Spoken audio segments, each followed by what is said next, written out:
Witches. So today's topic is going to be a little bit different than what we've been talking about so far about different pantheons and different gods and stuff. Today I wanted to touch on the topic of closed religion. I know we've been talking about pantheons and gods, but I haven't really talked about like specific religions. The gods that I've mentioned before can be can be worked with in a non-religious manner, but in a spiritual manner. You can work with them without following a specific religion. Closed religions are religions or practices that are currently practiced and are generally passed down from descendant to descendant or require initiation. They can be tied to certain geographical locations or to certain cultures or specific indigenous groups. So with all of the pantheons that I mentioned in the last couple of videos, there aren't really like too many temples or anything. Like there aren't really that many Greek temples that are like actively being like used for like religious worship. It's more of almost like a historical topic, which is why those pantheons are open to be used by all people. So that's the reason that the Egyptian pantheon, I can use that, or I can use the Greek pantheon even though I'm not like a Greek person.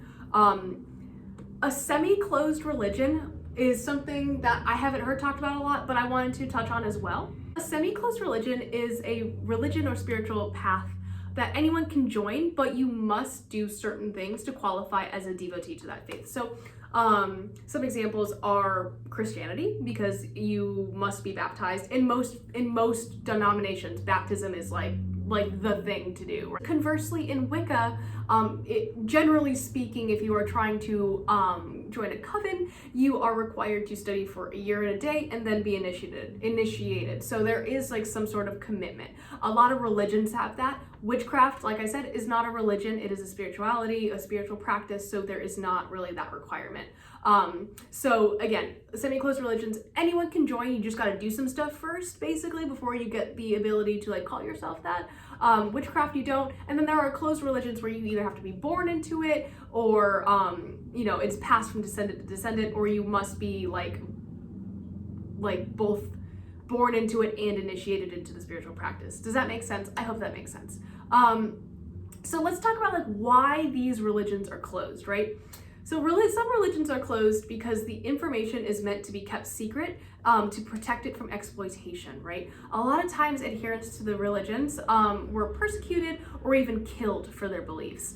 The choice to keep outsiders out is to keep their culture alive. And I also think that's kind of like a huge community builder within these like closed religious spaces, right? On the converse, what religions are open? Like I said, the ancient ones. If there are people practicing it like currently today, it's usually okay. So like I talked about the Norse pantheon, the Greek pantheon, Roman, Sumerian. There are very old pantheons that are open to people, but there are some that are very old but not open to people. So let's talk about that. What are some closed practices, right? Any sort of indigenous religion, unless you are an indigenous person, should not be practiced. Unless you, like in some weird, like rare experience, I've never heard of this, but you know, if you are a non-indigenous person who like grew up in an indigenous community, perhaps you share some of those beliefs. That is like an outlier. What I'm saying is that like I will not go into a store and buy a dream catcher because that is not something that is meant for me. I don't use white sage, and I don't use the term smudging because I am not a Native American.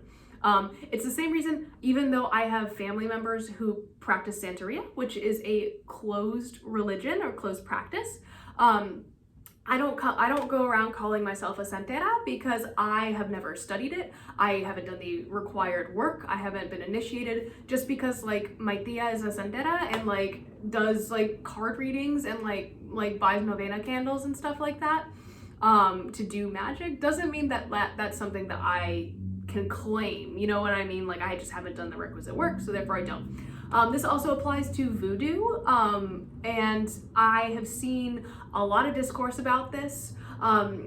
Voodoo is a religion / spiritual practice that originated in the Caribbean during like slavery, and it was kind of a way that slaves were able to practice their own indigenous religions from Africa under the guise of Catholicism, and then it kind of created its own practice, like its own thing, right? So it's very much its own thing. Unless you were initiated or born into that practice, please don't do it. Other traditions that are kept closed are Mayan and Aztec traditions. So if you are not of those people, generally speaking, you should not be using those gods. And again, there are always exceptions to the rule. I'm not trying to pick a fight with anybody. This is just based on my experience. So finally, you should not be using anything from the indigenous peoples of Australia or Pacific Islander traditions if you are not already part of that culture. So please, you can read about it all you want, but please don't like appropriate any practices. Okay, so on the flip side, like, let's talk about curiosity, because like I said, I really encourage people to learn about as much as they can. By all means, learn about these religions if you're interested, but practicing them and proclaiming yourself to be a practitioner without doing the necessary work, or, you know, are not part of that culture itself, or not initiated or given permission to do so, is like deeply disrespectful and cultural appropriation. So there are many gods across all cultures that represent certain archetypes. So if you are feeling drawn to one from a closed culture, maybe do some more research on, you know, a god from an open pantheon. Yeah, assuming titles and stuff like that is like very frowned upon. I don't recommend it. I want to preach cultural like responsibility and respect. Again, by all means, learn about it as much as you want, but like crossing that line into practicing and considering yourself and calling yourself a practitioner, maybe just don't. And this is completely up for discourse and debate. I am a white passing person, so I often feel like my opinion does not actually matter when it comes to closed religions, other than the fact that I just don't participate in them. I want to encourage other people to, again, be open-minded and learn about it, but, you know, there are other things, like there are so many other deities to work with that are in open and accessible pantheons, so perhaps, don't. I hope this video wasn't like too abrasive or anything. I don't want to make anybody feel bad, and I don't want to assume anything about anybody. You know, and there are always, I think, exceptions to the rule, but as a rule of thumb,